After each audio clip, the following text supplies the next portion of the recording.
মোহাম্মদ মামুন মোহাম্মদ মামুন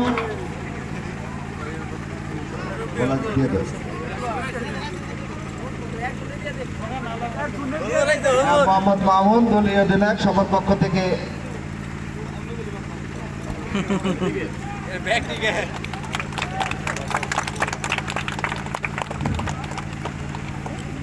বিজয়ী দলের দক্ষ গোলকিপার মামুন, তিনি দলের পক্ষ থেকে পুরস্কার গ্রহণ করলেন। এখন আমাদের সেই মহেন্দ্র খন, এটা আছে কি ভিতরে?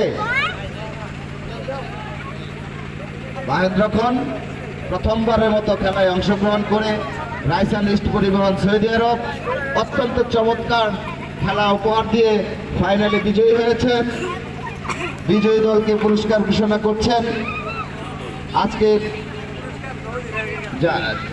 যারা আয়োজন করেছিলেন সিংড়া গ্রাম উন্নয়ন ফাউন্ডেশনের সভাপতি মীর আতিকুল ইসলাম বিপ্লব, সাধারণ সম্পাদক আমি নিজেই তোফাজ্জল হোসেন খান এবং আজকের এই খেলার উদ্বোধক জনাব Mohammad Mizanur Rahman, manager square pharmaceuticals limited. বিজয়ীদের হাতে পুরস্কার তুলে দেবেন। সাথে আছেন শহীদুল আলম খান এবং বাবলু মিয়া। বিজয়ী দলের টিম ম্যানেজার মোহাম্মদ মোফাজ্জল হোসেন খান এবং সুরজ মিয়া।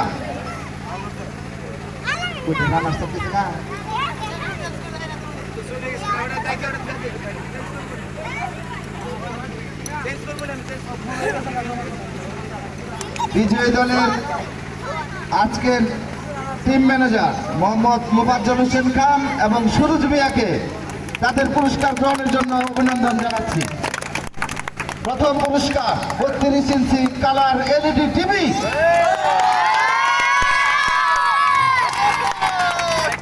রাইসান ইস্ট পরিবহন সৌদি আরবকে ধন্যবাদ, তারা সুন্দর খেলা উপহার দেওয়ার জন্য। প্রথম পুরস্কার 32 ইঞ্চি এলইডি টিভি। বিজয়ী দলের টিম ম্যানেজার মোহাম্মদ মোফাজ্জল হোসেন খান এবং সুরজ মিয়া এবং অধিনায়ক মামুন পুরস্কার গ্রহণ করছেন। আপনারা সবাই করতালি দিয়ে তাদেরকে অভিনন্দন জানান। দর্শকবৃন্দ, আপনাদের কাছে জানিয়ে রাখি আগামীকাল একটি সুন্দর খেলা হবে আলাউদ্দিন সিদ্দিকী কলেজ মাঠে। খেলায় অংশগ্রহণ করবে শফিপুর বনাম ঢাকাই। আপনাদের সবাইকে খেলা দেখার আমন্ত্রণ রইল।